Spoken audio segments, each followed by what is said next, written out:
Welcome to Occult Archives, where we uncover the mysteries and myths and legends behind history's most feared books.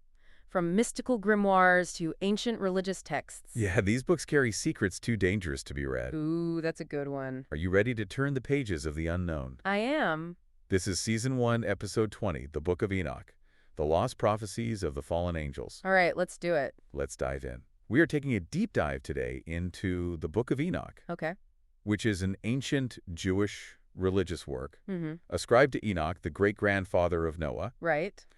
And this is one you might not find bound into your standard Bible. It's not in there. Because it's considered non-canonical Right. by mainstream Judaism and most Christian denominations. Yeah. When we say canonical, we're talking about books considered divinely inspired and authoritative Right. within a specific religious tradition. Yeah. So the Book of Enoch, while incredibly important and influential, Yeah. didn't make it into that official canon Right. for most Jewish and Christian groups, Yeah. but it does hold a very significant and revered place Yeah. within the Ethiopian Orthodox Tewahedo Church, It does. where it's part of their canon. Right. So, and for this deep dive, we're going to be focusing on the parts of the book that deal with fallen angels Okay.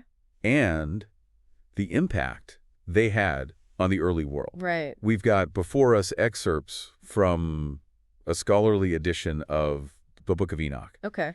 And our mission today is to understand the key narratives within the Book of Enoch Right. regarding fallen angels and their actions Mm-hmm. and the consequences that resulted from that. I like it. And we're drawing directly from the text. Okay. So let's unpack this. Let's get into it. One of the first things I think that's really fascinating is the context Mm-hmm. of hidden books, Right. or what are known as apocryphal texts. Right. It seems like there was a distinction made Yeah. historically between scriptures that were publicly read Mm-hmm. and those that were kept secret, Yeah. reserved for the wisers. Right. And you see the books of Daniel and 4th Ezra mentioned in this regard. Interesting. So what do you think about this distinction between what's public and what's secret?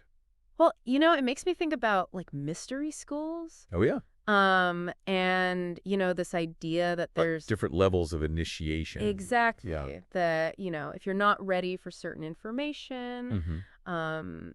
it could be harmful to you. Or dangerous, even. Right, exactly. Yeah. So, yeah, it's And so what's fascinating, too, is how the term apocrypha right. gradually kind of took on a more negative connotation. Yeah. Because the orthodoxy of these hidden books was questioned Mm-hmm. and sometimes associated with more esoteric circles. Yeah.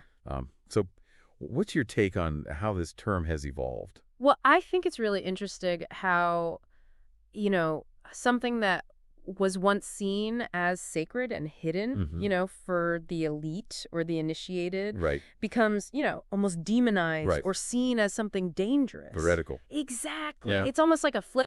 A total inversion. Totally. And when we talk about, Protestant Bibles, Right. the Apocrypha typically refers to 15 works, Okay. mostly of Jewish origin, Mhm. found in the Septuagint, Right. which was the Greek translation of every Hebrew Bible. Right.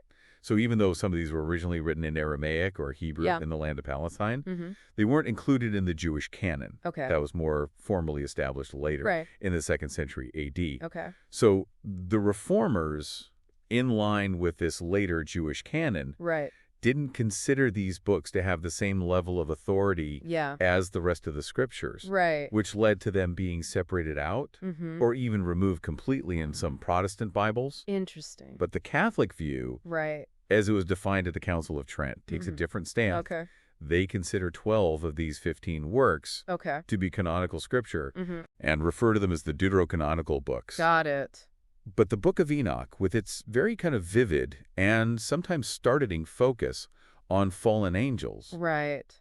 stirred up a lot of controversy Right. across the board. I can imagine. The text reminds us that a later church, Father Flastrius, actually went so far as to condemn the Book of Enoch Oh, wow. as outright heresy. Yeah. And it wasn't just Christian leaders. Right. The rabbis aren't fans either. Oh, really? We learned that Rabbi Simeon ben Jochai in the 2nd century AD Okay. actually pronounced a curse on anyone who believed in it. Oh, my gosh. Talk about a strong opinion. That is serious. It really highlights how contentious this book was throughout history. It does. So this book was denounced, Wow. probably banned from being read or copied, Mm-hmm. possibly even burned in some instances, Yeah. and it essentially faded from mainstream awareness Wow. for 1,000 years. 1,000 years. But, as our source puts it, with an uncanny persistence, the Book of Enoch It resurfaced came back. not 2 centuries ago. Interesting. You can't keep a compelling or controversial story down forever. No, you can't. So it's interesting that despite this later widespread rejection, Yeah. many influential early church fathers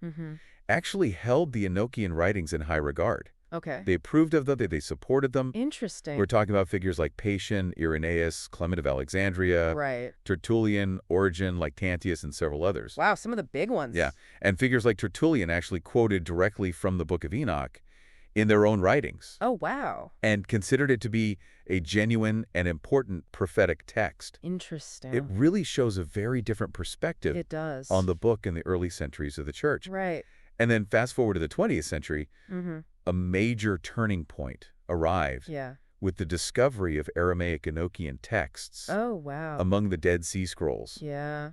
So imagine the thrill of uncovering those ancient texts I know. after centuries of being lost. Amazing. This really changes our understanding of this whole period. Yeah, it does. So this discovery prompted the Catholic scholar J.T. Millick Okay. to undertake a really comprehensive historical study Right. of the Enochian writings, Mm-hmm. which included very meticulous translations Okay. of these newly found Aramaic fragments. Yeah. And Millick's book, which was published in 1976, Okay. is widely considered to be a landmark achievement Right. in Enochian scholarship. Mm-hmm. And he's regarded as one of the leading experts on the subject. Right. His work has really been instrumental Yeah. in pushing back against earlier arguments Mm-hmm. that question the book's historical authenticity Right. and its antiquity. It seems like the scholarly consensus is increasingly leaning towards Yeah. recognizing the book's ancient origins. Yeah. I mean, that makes sense. So it seems like those arguments against the Book of Enoch are slowing but surely losing ground Yeah. as more archaeological and textual evidence comes to light. Fascinating. And shifting to a more speculative realm, Okay. our source even touches upon the intriguing idea of Enoch's potential future return, Oh, wow. drawing from spiritual interpretations Okay. of the Book of Revelation. Right. So specifically looking at Revelation 11, Okay. there's this prophecy of 2 witnesses reappearing. Mm-hmm. And some interpretations strongly link one of these figures to Enoch Interesting. and the other to Elijah. Okay. The prophecy describes them delivering a powerful 3.5-year reprimand to the world, Wow. dressed in sackcloth as a sign of their somber message. Yeah. And the narrative goes on to describe their martyrdom, Right. their miraculous resurrection after 3 days, Right. and then their subsequent ascension into heaven. Wow. So it's quite a dramatic potential future It is. for someone who, according to Genesis, never actually experienced death, Right. but was taken by God in the first place. Taken up. But let's steer back to the core narrative. Okay. Within the Book of Enoch itself, Okay. focusing on the fallen angels, Oh, right. the text doesn't hold back Yeah. in its condemnation of those who have strayed from God's commandments. Mm-hmm. It quotes Enoch directly, saying, Okay. "But ye have not been steadfast, nor done the commandments of the Lord. But ye have turned away and spoken proud and hard words with your impure mouths against his greatness. O ye hard-hearted, ye shall find no peace." Oh, my God. So what do you make of this? Well, it's definitely a very strong warning, Yeah. against those who have turned away from God. Right. It's interesting, this idea that they've spoken proud and hard words Mm-hmm. against his greatness. Right. It almost seems like pride Yeah. is being singled out. Totally as a major sin here. Right. Yeah. And the consequences for this unsteadfastness are laid out in no uncertain terms. Right. Their days will be execufated, Wow. meaning held in utter contempt. Right. Their years will perish. Mm-hmm. They face eternal abomination with no hope of mercy. Wow. Furthermore, the book states that their very names will become an eternal curse Oh, wow. invoked by the righteous, Okay. and all sinners will use them in their implications, So it's like a... like wishing the same fate Yeah, it tastes... upon their yeah, enemies. heavy. Following this powerful condemnation. Right. The book describes this pivotal event Yeah. that has huge consequences, Mhm. and that's the descent of the angels, Right. often referred to as watchers. Right. The Watchers. So this wasn't just a fleeting visit. Yeah. This descent led to a significant increase in godlessness Right. and widespread fornication across the early world. Wow. It had profound and lasting repercussions for humanity. So they really messed things up. Yeah, They did. and they weren't just passively observing. Right. They were actively imparting forbidden knowledge. Oh, wow. You see this recurring theme here. Mm-hmm. This idea that certain knowledge Yeah. is deemed too powerful or Right. dangerous Too dangerous. for humanity. Right. A concept that resonates even today. Yeah. When we think about discussions around, advanced technologies, AI, Yeah, exactly. Same idea. the text names several of these watchers Okay.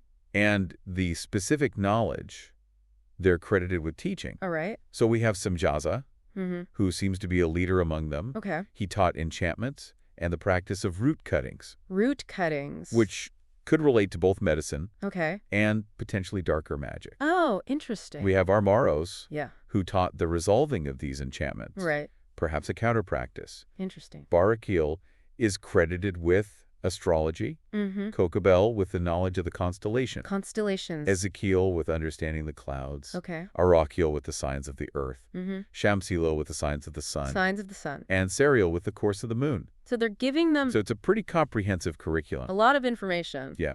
A lot of forbidden arts. of forbidden arts that are Yeah. being handed down. Wow. And the result of this, according to the book, Right. was utterly devastating for humankind, Right. as mankind perished through this misuse of newfound and perhaps misunderstood knowledge. Mm-hmm. Their cries of suffering and anguish ascended all the way to heaven. So it was like a Yeah, it was like a wave of suffering. yeah. And this unbearable suffering led us to the intercession Okay. of the four principal archangels, Right. Michael, Uriel, Raphael, and Gabriel. Wow, the heavy hitters. Yeah, they witnessed the bloodshed, the lawlessness, and the corruption Yeah. that had taken root on earth. Mm-hmm. Moved by the plight of humanity, Right. they took the pleas and the cries Mm-hmm. of these suffering souls directly before the Most High. So they went to bat for humanity. Yeah, they went to bat for humanity. Wow. And the book recounts their solemn address Right. to the Lord of the Ages, Mm-hmm. acknowledging his ultimate power, Yeah. his infinite wisdom, and his all-encompassing omniscience. Wow, that's powerful. They specifically brought to his attention Okay. the actions of Azazel, Right. Azazel. and particularly his role in teaching unrighteousness Okay. and revealing the eternal secrets of heaven Mm-hmm. that humans were striving to learn, Right. as well as the destructive actions of Samlaza Yeah, there was and his numerous associates. Okay, so they're kind of calling out the ringleaders Yeah, calling out the of ringleaders. this whole rebellion. And their actions were quite direct Right. and had immediate consequences. Okay. The watchers, we are told, Mm-hmm.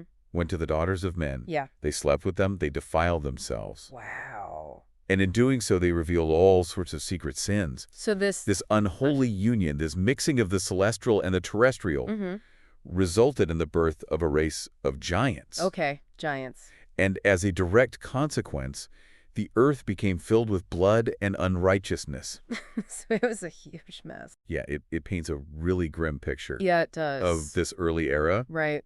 The souls of those who were being killed and oppressed Right. cried out incessantly Mm-hmm. because of the lawless deeds Yeah. that were happening across the earth. Mm. Their lamentations ascended to heaven, Right. and we are told they wouldn't cease Mm-hmm. until divine intervention occurred. So this was a huge crisis Yeah. going on? Given this escalating crisis, Right. the Most High finally responded. Yeah. He sent the angel Uriel to Noah Okay. with a warning of the impending destruction, Right.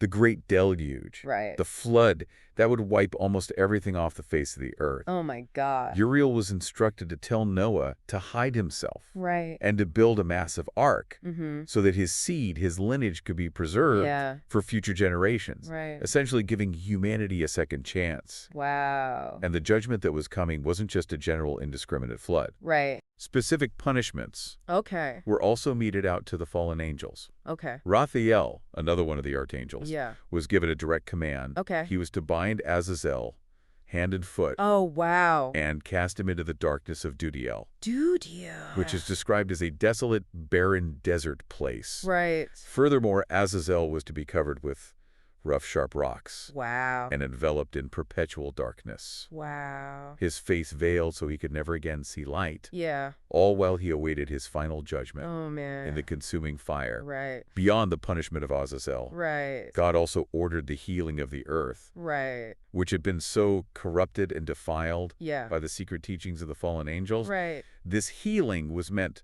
to stop the plague of sin Mm-hmm. and prevent the complete perishing of mankind. Right. The text makes it explicitly clear Yeah. that all the sin and corruption that have taken root Mm-hmm. are directly ascribed to the teachings of Azazel. Azazel. So it's interesting that it's all put on him in that sense. Right. The book also offers prophecies of a future time, Okay.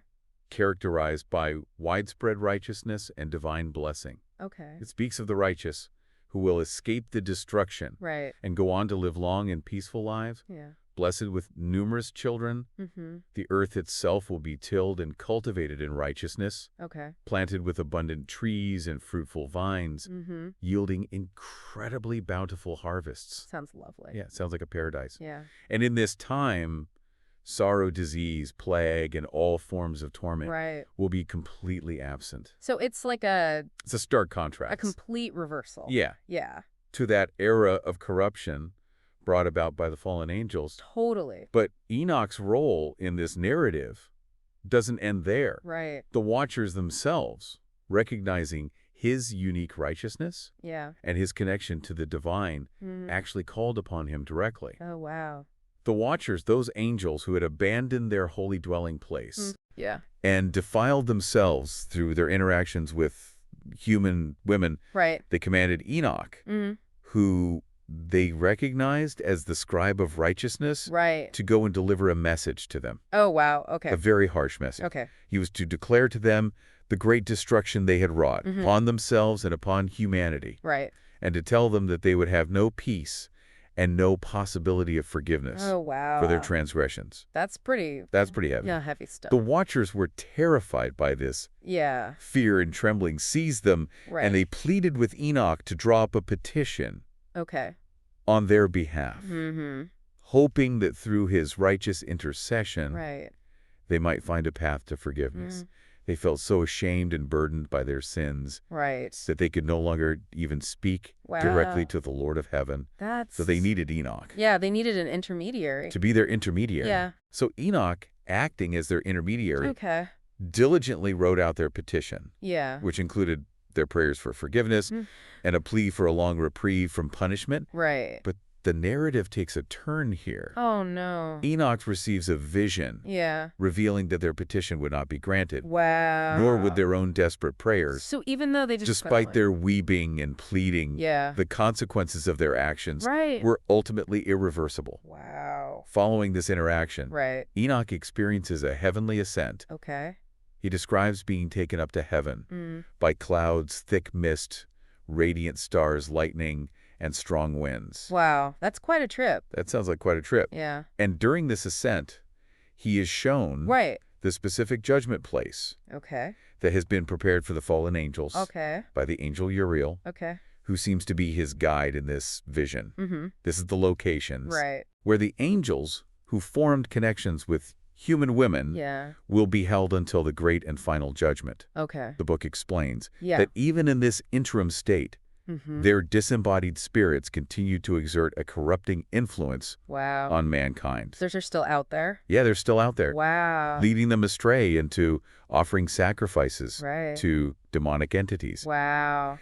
And it's also mentioned Yeah. that the women who went astray Right. with these fallen angels Mm-hmm. will ultimately be transformed into sirens. Sirens. So they also have a transformation That's interesting. into these kind of Yeah.